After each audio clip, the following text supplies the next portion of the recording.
Hi,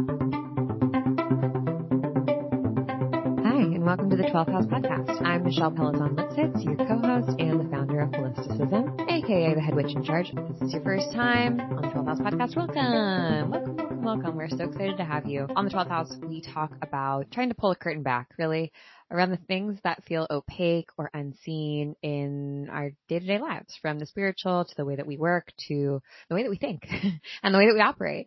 And today I'm really excited to have our guest Puno from I Love Creatives to talk about something that we haven't really touched on here on the podcast, and that is motherhood and becoming a parent. Puno and I were connected by our mutual dear friend Maceo, who's also been on the podcast. Go check out his episode. We'll link it in the show notes below.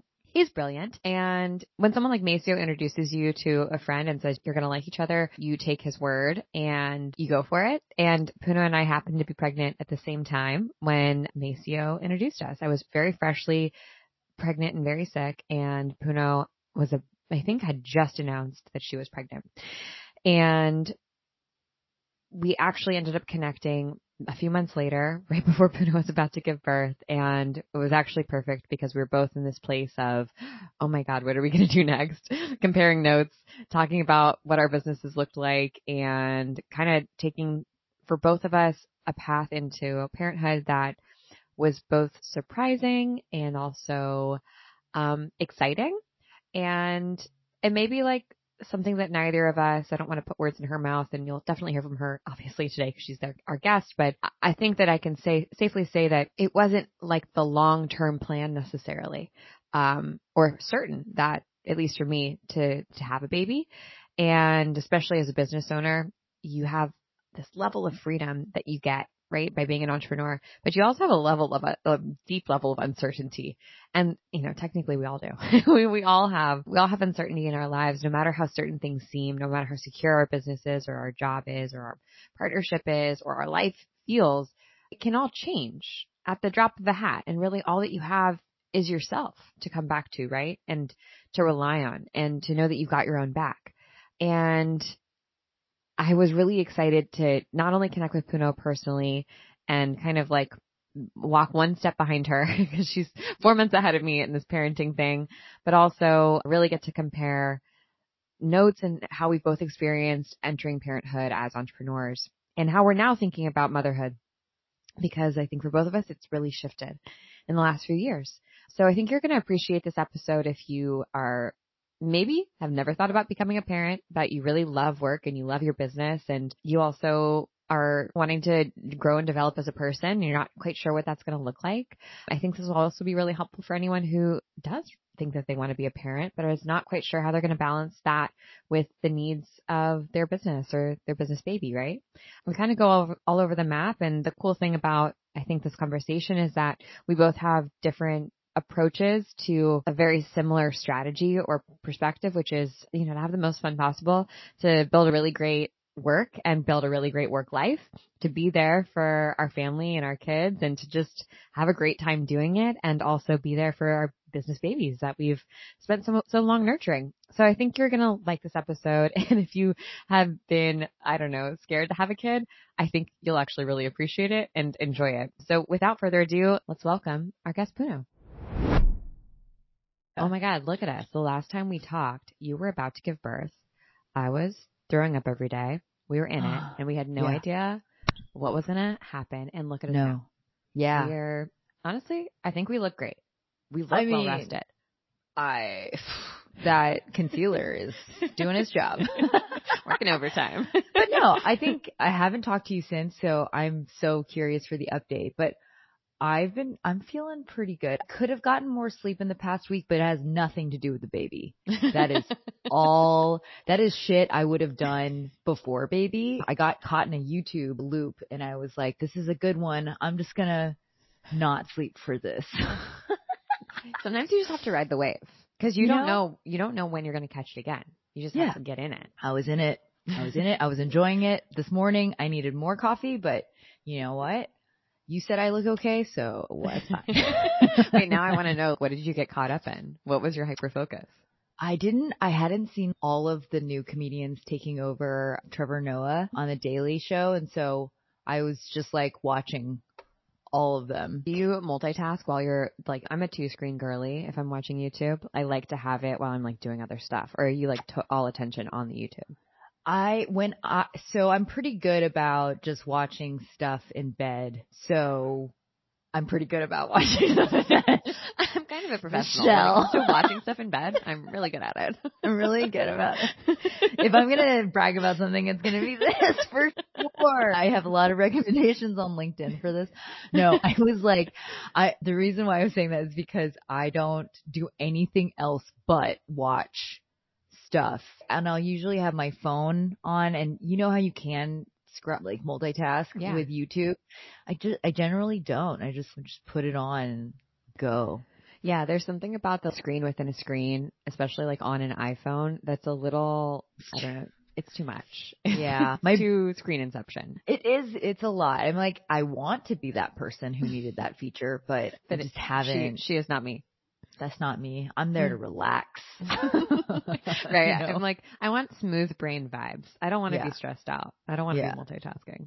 Okay, one thing I'm trying to do more is I'll do like those arm circles. I love a gentle sort of movement. Yeah. With no weight. No weight, just vibes. No weight, just vibes. You know? Okay, I actually have a really good video to send you if you want a little arm situation. Is it under 8 minutes? Because that's where I'm at right now. Yes. Okay. Yeah. Great. Yeah. Great. Okay, great. That's my window for any kind of arm exercise. When you're watching YouTube videos in bed, and I don't know, tell me if I'm alone in this, but when my baby is like asleep and my partner is asleep and no one's bothering me, like I don't have to email anyone back. I get like this rebellious streak where I'm like, I'm going to stay up till 3, like just in bed, like doing things on my iPad or whatever. Yeah. I don't know what it is. It's psychotic.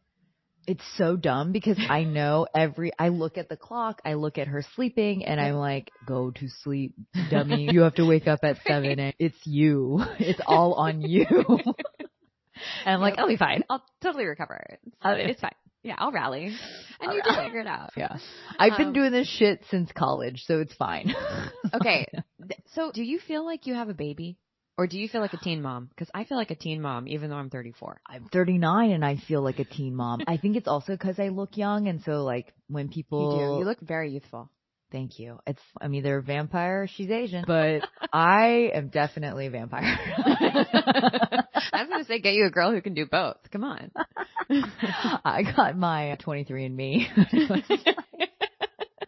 Shockingly. Just 100% vampire. I was like, I knew it. Oh my gosh, I have something in my teeth. Yeah, there you go. I feel like I have a baby, but I also feel like I'm a teen mom because I don't know. I guess like I'm winging it.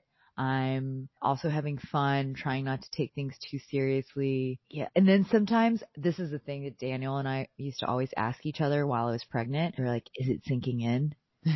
And then we'd be like, absolutely not. Nope.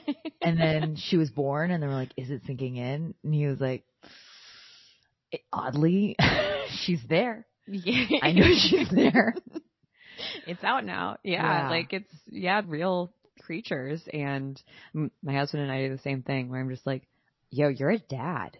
Yeah. And I'm a mom. This is crazy. It's like that identity. Yeah. I'm super down for it. I like it a lot more than I thought I would. Oh, I like it so much more than I didn't like it before. Like from the outside, I never thought I would like it. Really? Yeah. I don't know. I just looked at all the work at it more than the intangibles, obviously. Yeah. But I really like it. I actually caught myself this morning just looking at her and being like, wow, I really like you a lot. Like, I love you. One might say I love you. Yeah. I like you so much, I might love you. I might love you. Yeah. Yeah. Like today I was driving to the dermatologist for her and she was in the back. She's just learned how to clap. And so she's doing this in the back. Like, you can see the wheels turning. It's so cool and so cute. I know. I'm like, raise them up. Raise your fingers. Just raise your fingers. You're so close, dude. So close. You got it, though. Yeah. Okay. I felt extremely similarly about becoming a mother. It wasn't something I was ever like, cannot wait to do that. In fact, like, when people I knew who I really respected and admired got pregnant, sometimes I'd be like, oh man, now their stuff's going to get boring. Or I don't know if I don't know if I relate to them anymore. So this is not boring. That's for sure. It's definitely not boring. I would say that. Definitely not boring. But what was the shift or transition for you that you went from like being a pretty but fun but cool entrepreneur to deciding I want to add this other identity into my life, this identity of motherhood? I think that before I got into this, I thought I would be trying to like separate time or find time, but I realize now I'm trying to figure out how to merge more, how to merge my life more, how to spend more time thoughtfully, like more quality time, and not necessarily like trying to make the most out of just the work part. I don't know why I didn't think that I wouldn't want to hang out with my daughter, but legitimately was not thinking that. I was thinking, okay, I know that I have to do that, but I know I want to work. So how do I work? But now it's both. It's figuring out both things and figuring out both things not from I have to figure out time for work. It's more, I get to do both of these things that I love so much. Yeah. So how do I get that done? It's definitely a more optimistic point of view. And I think that I'm only 8 months in also. So this is even 4 months ago, I had a totally different perspective on all of this. Okay. That's where I am right now. I'm 4 months in to him being in the world. And sometimes the other day I was like, 2 months ago, I really thought that I like had this down. I was like, I went back to work, I was easing myself back into work, and I was like, oh my God, I've been doing this for so long. He's so old. And I'm like, no, that really wasn't that old. Like that's no, not really. Yeah. At 6 months, all sorts of things happened for me. She got sick for the first time. She got teeth for the first time. Daniel got sick. I got sick. So it was like probably the first time that was one of the bigger, whoa, this is a lot more. And you are everything. I felt like a single mom for a little bit there. Really? But not in a bad way, but just more, and actually in a very confident way, like in a way where I was like, wow, I can do this. Yeah. I'm like, I can totally do this. But it was a lot harder for me than the first 2 months. So lucky. Frankie was easy sleeper, napped, really, everything was chill. Like it was easy peasy. And then 4 months happened, teeth started coming in, and I was like, what? Sorry, why are you're crying like a lot? You're crying. Yeah. Are you okay? Why am I not solving everything right now? Are you not having a good time right now? Because I was having a good time until I was having a good time. Yeah, and then it just kept happening. But now we're good. Today is a great day. She's happy and like we're good. It's great. Yeah. How are you like breaking up your time with work, or not breaking it up, like with work and with taking care of her, being with her, and with your partner? Because I know you all work together. So do you take turns? Is she going to daycare? Because when we talked, you were like, I'm trying to get her into daycare in Pasadena, but it's booked. They're so full. Like, still I don't know what I'm going to do. I'm going to take, I think, this much time for maternity leave. And I think you said you extended that. So it sounds like your plans have shifted quite a bit. Oh, yeah. Because you have no idea until that baby comes out, and then you still don't know. It's still don't know. It's like a moving target all the time. All the time. And it's happening so fast. Like right before I got on this call, I was like thinking about her clothes 6 months from now, because I know it's going to happen so soon. And I'm just like, just do it. I see it. Just do it now. I used to think that I was a very decisive person. I am incredibly decisive now. Oh yeah. You just, I don't know, do things. Like, I don't know. There's no mulling it over. It's just see it, do it, bing, bang, boom. I'm going to do a shoot, and I was talking to the producer, and he's, wow, you're so efficient. I wrote this very long email to you, and then you wrote back 3 words, but it was enough to know what I needed to do next. And I was like, yeah, dude, I ain't got no time. I use a lot of Gmail auto suggest. So smart. Love AI. I love that. It's helping me out, man. Life. It's helping me out. Yeah. I think when I talked to you, I had these things in my head. I thought that I was going to go to work right away, which was actually true, but also not true. Okay. Meaning I thought I was going to go back to work in 6 weeks. Okay. I actually went back to work at week 2 because we needed to do something. And I was like, I actually have time because she's sleeping all the time. You have so much more time in the first couple of weeks than you think you're going to. And you're like, I guess I'll send an email because okay, I'm around. Yeah. It's like at 3 months and 4 months is when it ramps up. So that was the second thing about care, like about help. I thought I would be able to get into this daycare, but it's still on a wait list. I didn't realize the infant to caretaker ratio is so small, which makes sense. Yeah. So it's very hard. We're also post-COVID, and there's not a lot of daycares that take under 1-year-old or 2-year-old. Learning all that now. She is in a daycare, but she won't start until she's 1, but we paid the deposit, so that's good to go. You got the spot. You locked it in. Locked it in, paid the money, which is actually cheaper than what I'm doing right now. So then we hired a full-time nanny. Wow, that's awesome. Yeah. So that we were like, we got to do this. There's absolutely no way. She works 32 hours a week. So from 9:30 to 4:30, having Frankie and the nanny in the house is very hard. Really? Yeah. It's tough. We live in a loft. Want to be with her? I want to be with her. I'm always like looking at what she does. She has separation anxiety-ish stuff now that starts at around 6 months. Yeah. And it's just, if she's like laughing or crying or they cry, even though people understand, it's still hard to pay attention. So I think that like for me in this loft, it is really tough. So I've actually found studios, like recording studios, and I'll just go and I'll rent it if I need to work or do an interview or do a workshop or I don't know, or whatever. And then I try to work at Soho House too, but, yeah, no Zoom calls at Soho House. No Zoom calls at yeah. I'm always taking calls in my car because I'm like, I can't. I'm sorry, this is dumb. I don't want to be by the elevator.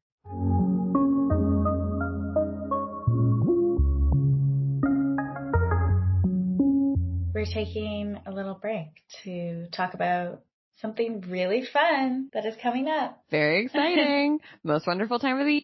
We're opening the doors back up to our very first Notion for Magical Bodies class, System Spells. It's so fun. You're going to have such a good time together. Technically the GOAT of our Notion classes. The crown jewel. But if you had to start anywhere, I would say starting with System Spells. You'll go from black and white to full color when you understand systems and how they work. And that's the goal of our class. We use Notion as the backdrop to sort of help you visualize how systems work together and how you can build them for yourself. And we created this class for people just like us, people with squiggly, nonlinear, creative, intuitive brains who are not naturally organized, who are not naturally sort of like type A, who tend to have lots of notebooks with little scribbles everywhere, all around their house, who have Post-its everywhere and send text messages to themselves to remind themselves to buy the things that they need at the grocery store and yet still somehow forget, but are also genius in their own unique way. We made this class for you to help you streamline your thought process and get more clear mentally so that you can do what you're here to do, which is be big, beautiful genius who makes the stuff that you're interested in and really follows, not to be cheesy, but follows their dreams. And I think in particular, this class is amazing for people who have lots of ideas that they want to execute on, whether that is, redesigning your bathroom or planning a big trip to Japan with your family or finally writing that book that you've always dreamed of writing, but just don't know exactly where to start or really can't keep the motivation up through that project, even though it really excites you. And maybe you feel really bad about that. Listen, it's not your fault, not by a long shot. Really, you've lived in a world forever where systems are made for brains that are not like yours. And it's time for you to learn the systems that make sense for you and your unique, brilliant brain so that you can do the things that you're really excited about, whether it's writing that book or going on that amazing Japanese adventure. Doors open on April 11th. They close on April 18th, and class officially begins on April 18th. It's a 2-week course with 6 different sessions, and the sessions are all live. If you can't join us live, you can always catch the replay, no big deal. And like all of our classes, if you sign up for one iteration, so if you sign up for System Spells, you get every version of System Spells that we've ever done in the past and in the future. So you can drop into class if you're an alumni whenever you want. If you need a little bit more information, all the links are in the show notes that will give you all of these details and more. And we hope to see you there. I'm hosting a Notion cleanup sesh in Mighty Networks, and we'll put the link below so that you can join in case you're just curious to see what it's all about and get a little bit more familiar with Notion. Love to have you. Landing the plan back down on going on maternity leave. You said it was very different. Yes. Changed So everything. when I talked to you about it, we were going to do a trial run for 2 weeks. Yes. And Yes. that was great because basically everyone acted like we weren't there for 2 weeks. We saw all the holes. We made a little bit more of a P or delegated any of the tasks that needed to be delegated. And then when mat leave actually happened, I was like mentally prepared because really the training during that 2 weeks was actually for me, I feel like. 100%. Because I took your advice. I thought it was so smart. And I only did one. I could only do 1 week just because I'm not strong enough. But yeah, it trains. Your team is not the problem. Like, I'll speak from the eye. Yeah. I am the problem, not my team. Yes, exactly. And like the 2 things I had to learn was how to be okay with them making a decision without talking to you. So the one thing my friend told me was say, okay, you don't even have to explain it to me. Like, I trust you. Just make that decision, whatever you think is best. I trust you. And then you can't talk to them. You can't help them work through it. They have to just do it. So that was really hard because you also don't want to be like, I'm not trying to dismiss you. I'm not trying to make you put too much work on you or whatever. It's just more, I trust you. I do trust you. Yeah, it's not, I don't care, do whatever. It's, I genuinely trust that you'll make the best decision. Yeah. And you've got that. That's why that sentence is key. And then the second part was not trying to, get everybody to do more of your freaking ideas. I'm sure the team loved that about me. So that just needed to calm the fuck down. And then the third one was feedback.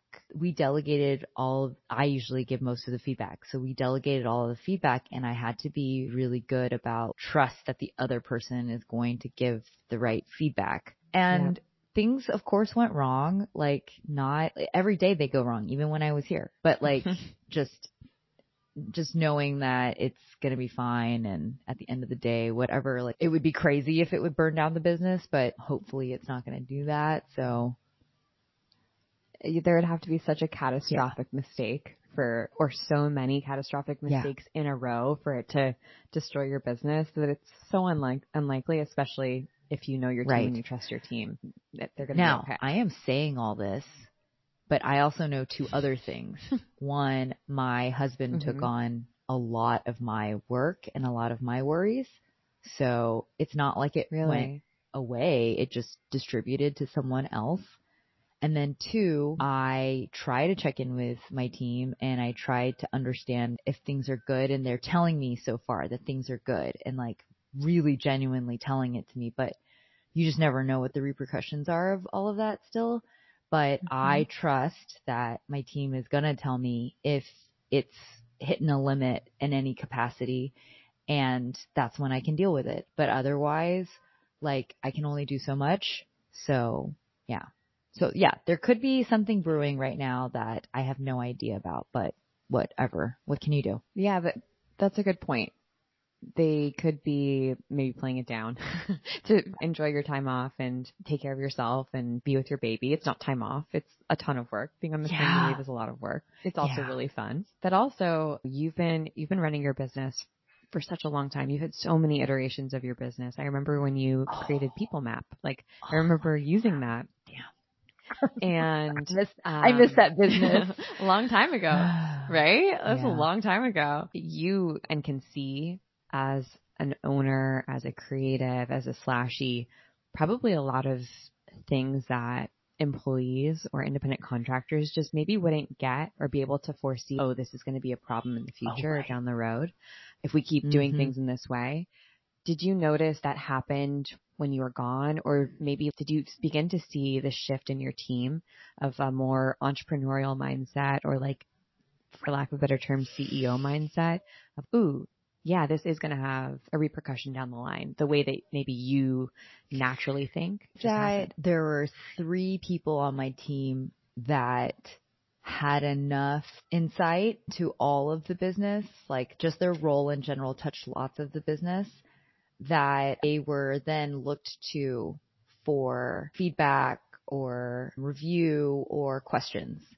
And so I feel like because of that, yes, like they were definitely now more curious about, okay, so should we even be doing this? And why should we not do this? And bottom line, is this important for us? Should we prioritize something else? It's that prioritization part that is the constant like decision that you have to make as a founder, and being okay with switching, even if you're wrong. I think that's one thing that I really like about this team, is that there's really not a lot of ego in, I've got to validate my job some way, so I'm just going to say something just so I can validate my job. It's like the kid in class who just raises their hand to like, prove we that get they're it. talking to get points. Okay, you're a guy. We get it. We understand. Or just like having to say something. I think everybody is in this beautiful like level of, I'm going to do the work. I'm going to double check the work because I don't want to bother my other teammate. That respect for each other's time has been really cool to see. And the other thing that with my project manager producer said to me was like, it's so nice because everybody on this team doesn't complain about work. Like that's not like a pastime for us. Like we don't bitch about how much work we have or, oh, so exhausted. It's like everybody here actually works very hard, probably harder than anywhere I've worked before, but we all are just down and excited. Yeah. I think that's pretty rare in a startup, because a lot of the reason that you get so tight with the people that you work with at a startup or a small company is commiserate. Like you're connecting over like this shared miserable experience or like difficulty or stress, or the business really runs on stress. And so many, I think, creative people too, neurodivergent or have ADHD, we call it like squiggly brained, just they're nonlinear thinkers. And the things that motivate nonlinear thinkers are novelty. So over here, it's let's start a new project. Oh, let's create a new course. Oh, what if we did this thing? Like we always want to do something new. And norepinephrine, which is like fear, anxiety, stress. So like pushing deadlines, adding more to your plate. Those are the things that help motivate you to get shit done, but also destroy your life, obviously. And so often that's like the fuel for a smaller business. And it's really cool to hear that's not where you guys are operating from. Do you feel like you've cut back on what you do, or now that you are like even better at making decisions, that you're doing less in the business? Like myself personally? Maybe 2-part. Yeah, you. Definitely but also me. What I Love Creatives. Because I Love Creatives is this huge umbrella of lots and lots of different offerings. So is that expanding? Is it contracting? It's is it definitely expanding. Yeah. That was the goal. The goal was that from before I was about to go on mat leave, it was like, Puno's not going to be the face. So how do we scale? What does that look like? I think 2 things became more real, and I don't think it has anything to do with mat leave either, but it was just the evolution of business and our business in general, but learning more about what problem we want to solve, which for me, I know now very clearly that people who come to I Love Creatives are looking for something new, but aren't necessarily sure what it is. And it's so vague, but it's just, that is the reason why people are like, oh, you should check out I Love Creatives. Yeah. You might find something there. Who knows? And then so knowing that now, I think a lot of people aren't sure about what to do with work, and work is so tied with your life. And so people are trying to figure out, should I merge it? How can I just be happier at work? And I've always believed, just for myself, because I was that person, that skills were everything for me. Like, skills gave me the most leverage in terms of picking my path or creating my own path or making my own world. And we're like really going to double down on online education and skills and make them as applied as possible, make them as tangible as possible, and make them as transparent and real, so that when you hear us talking, like, it'll actually connect and make sense in your brain why we're telling you this skill and how to use it. And I'm really excited about that, because ever since we started this thing, that was not really my intention of what I Love Creatives. I had no idea what I was going to do with I Love Creatives, honestly. It was just like a thing, and I didn't really think much of it. It was a good name. Sometimes you start with a great name and you're like, I just got to use this URL, dude. I was even wishy-washy about the name. I wasn't like, that's the name. I was just like, this domain exists and it's under $20 a year. It's fine. Yeah. Sweet spot. I don't know why, but even if it was like $30, I'd probably be like, let's see what else is out there. Maybe .co. Maybe yeah. I don't know. $20? Yes. Yeah. I think that I definitely... I'm really excited about working on this problem of what do I want to do with my life, and just try to help people look at it and from different perspectives. That's all. Do you think that what do I want to do with my life? You said before that you didn't think that you necessarily wanted to be a mom. Is that kind of like throwing you or adding more information to how you look at I Love Creatives? Of, oh my God, I now have this life that I never imagined for myself, that I never knew I wanted.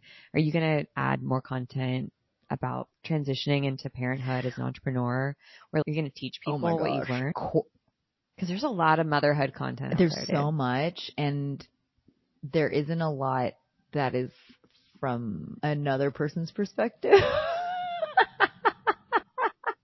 I'm nodding my head vigorously because, Although there are a lot of YouTubers that I follow that I'm like, chill. But I don't know.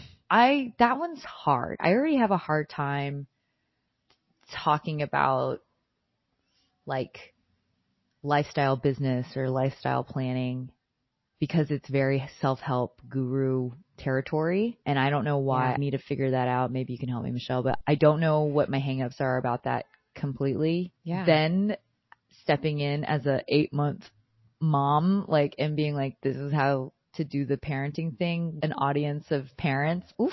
If people have a lot of opinions on a lot of things, but I've learned they have the most opinions. I have the most opinions on parenting too. So I get it. Yeah. Totally.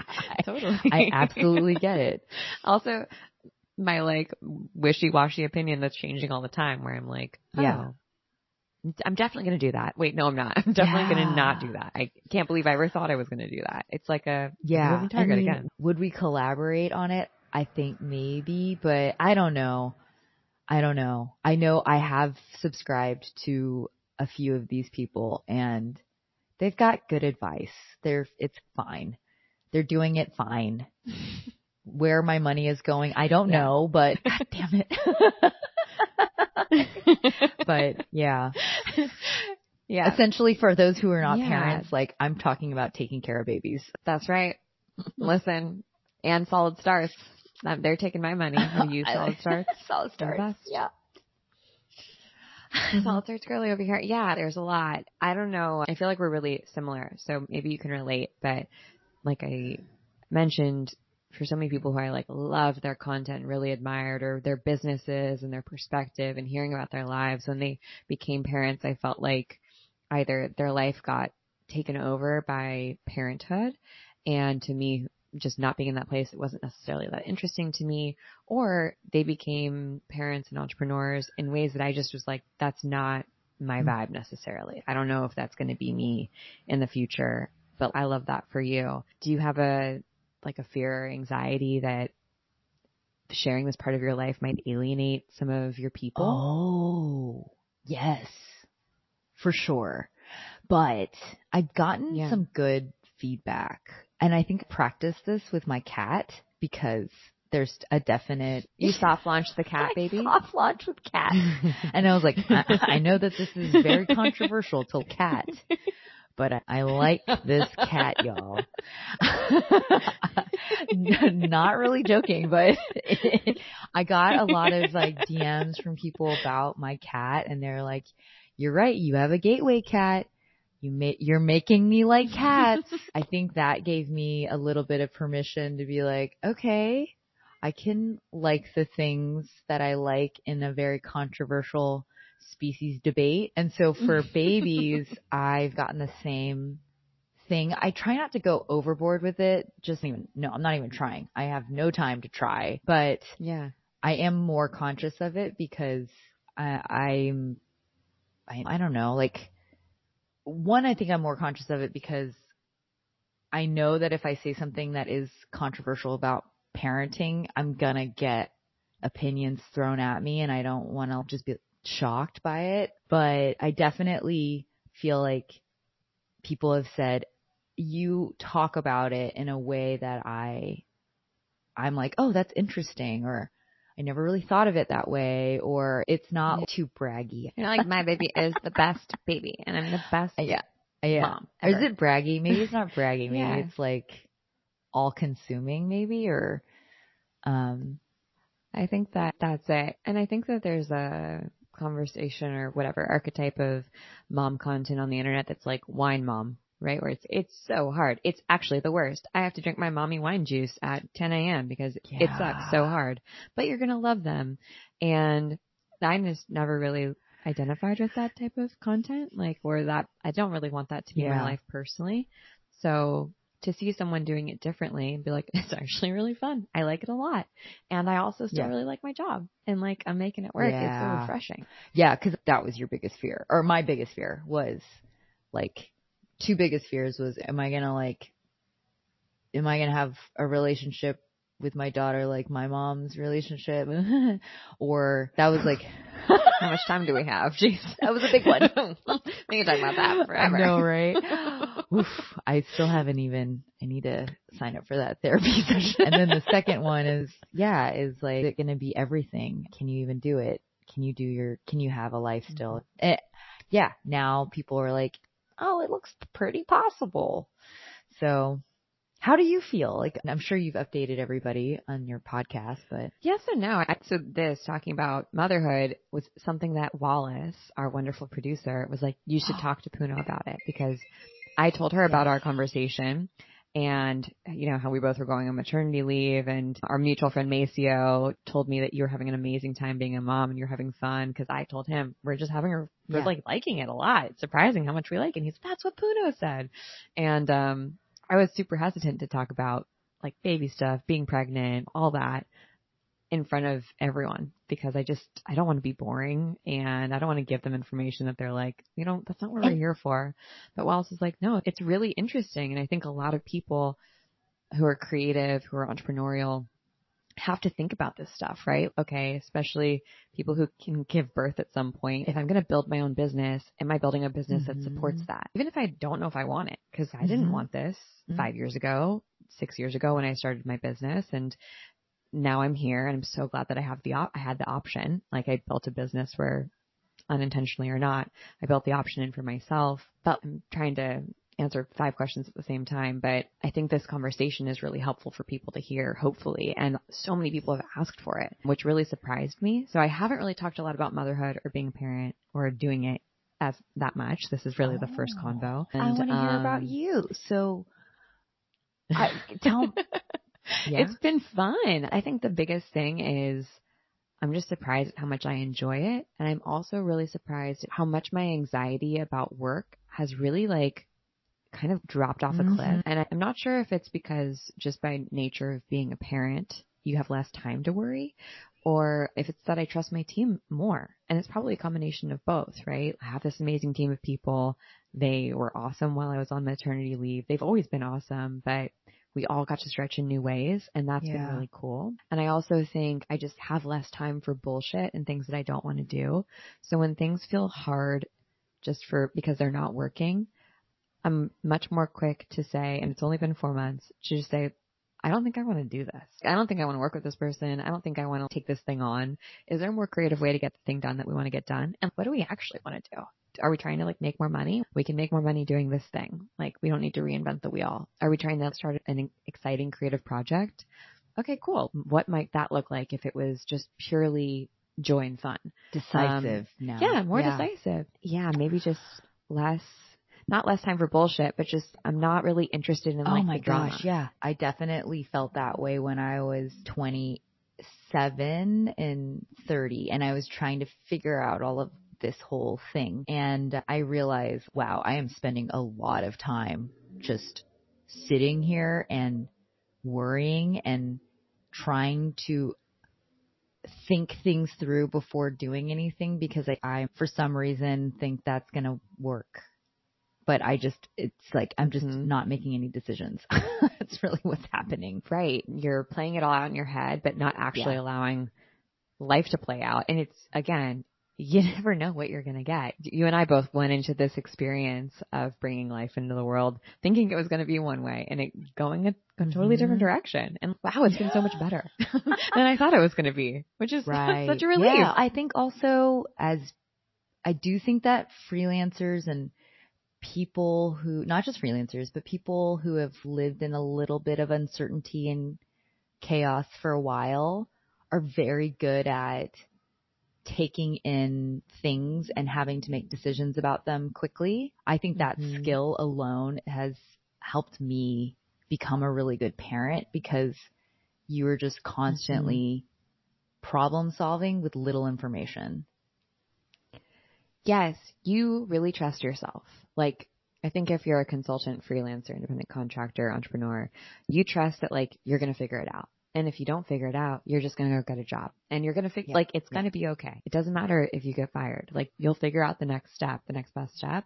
And that's what feels like what parenting is, where you just are like, okay, there's so much information and it's all telling me like it's all contradictory. I just have to trust my gut here. And if I fuck up, then I've got to just right the ship and it will be okay. That is the cool thing. Before we had your mom and your grandma and your aunt, and that was your source of information for all parenting stuff. But now we have the internet and our friends and our family. So now having to navigate and find what works for you is so key to not feeling overwhelmed and feeling confident in all of it. But I do think that in order to do that, you do need to take action and do mini experiments and little mini iterations and not just with how you soothe the baby to sleep, but like also with your life and your work.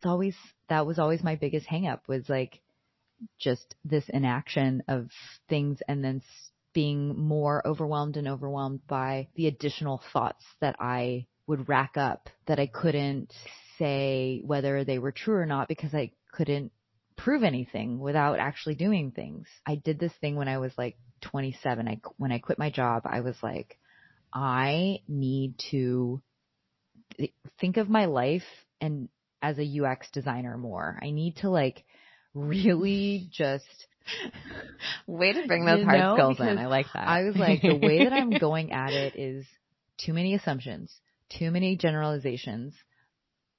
Not agile.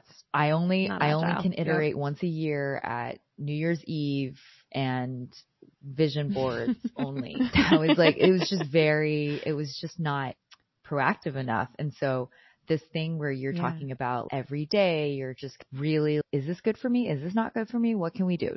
Like it's that movement there is just, it's like, how could you not get to where you are going to be happier if you constantly ask your question every day, what will make me happier? What will make me happier? What will make me happier today? Yeah. And it's a little intimidating to hear it like that, right? Because you're like, oh my God, it sounds like so much work. Like, I just want to coast, dude. I don't want to ask myself every day and in every moment, is this right? Is this right? Is this right? But it's like you front load that work, you do it, you like work on that muscle for a while, and then it just is, it's there. It's there. It's in you. Yeah, exactly. I know. It's so crazy. Like whenever I do talk about this, people are like, that sounds like a lot of work, but yeah, you know what though? I think someone told me this. They're like, it's not the differences when you're looking at your life and you're looking at how do you deal with the situation that you're in. You don't get like a plan of instructions. You have to actually work with a number of questions, and like those questions are going to help you answer where you go, not this, if I do this, then I'll be happy. It's, am I this? Should I do this? Do I like this? Puno, that is such a good reframe. It's not about asking for the directions. It's about asking the right questions. Or just asking. Yeah, it's true, but not in a QAnon way. Just a, oh my, I haven't heard QAnon in a while. I like to throw it back into this mix every now and then, just keep people on their toes. Same thing with Trump. I was like, oh, that's fun. I know. I was like, okay, you're in the news again. I don't know if I like the direction this is going in, but okay. So, okay, wait. So then you did maternity leave. Was that the same? Was that plan? Yeah, I did maternity leave. I gave birth at the end of November, and I was like, I'm going to try and come back full force by end of February. And I came back to work like half part-time in February. And now, I'm like pretty much back, but my husband and I split our time working. So he takes half the day and then I take the other half of the day. And so far that's been working out really well for us with our little dude. It's a little challenging with breastfeeding, but at 6 months I'm going to go to formula. So I've only got a couple months left, and it goes by so fast. Oh, yeah. I'm shocked. The pumping thing. I was like, I had to stop. I couldn't do it anymore. I was like, formula, 3 months. It's a lot of work. It's a lot of work. Definitely. I think, and it's pretty stressful, I would say. That's probably my number one stressor is, do I have enough? Am I going to be able to make enough? Is it good? If I'm not there. And so I think once we've got that off of our plates, we'll feel even better. But that's what's working right now. And I'm so lucky that my parents live about an hour away from LA. So I'm there right now. I'm here at my parents' house and they're watching my baby right now. So it's like we're figuring it out, but it's always changing. And so we'll see what happens. So how about your team? They're amazing. I hired a project manager to come on when I was probably 8 weeks before I gave birth. I was like, I need someone whose job is just to keep everyone on track. And she's amazing. Her name is Jessica. Shout out to Jessica. I think that the team totally could have done it by themselves, but I floated, would you guys be open to this? Would this feel supportive for you? And they were like, yes, it would feel amazing. I think it's been really helpful just to have someone kind of coach them and bounce ideas off, to take on extra little admin work, like scheduling and stuff like that has been incredible. And they all are the CEOs of their part of the business. How many people are on your team? We have 6 people on the team now. So we're still super small. Yeah. I work with the best people ever and they love the baby and it's just fun. It's fun for them. I think though, that the part about waiting, right, until are you financially ready? I think that we were very lucky and I got to wait until our business was where it's at, that we could hire a project manager and have a team at least of 5+. And I feel like I don't think it would be impossible to do it, but it was definitely a lot easier. And I definitely recognize that. It's certainly a privilege to be able to wait till that moment for sure. I don't know if I would have wanted to do it this way if I was a solopreneur. I think it would be a lot harder. I know it would be a million times harder. Absolutely. Yeah. But those are the trade-offs. And I think we're both a little older to advance maternal age. And that's a trade-off. It really is though, that first 2 years, depending on when the kid's going to go to daycare. But it also, when I think about it, that's only 2 years. It's actually such a short time. It's such a short COVID. period of time. Not even all of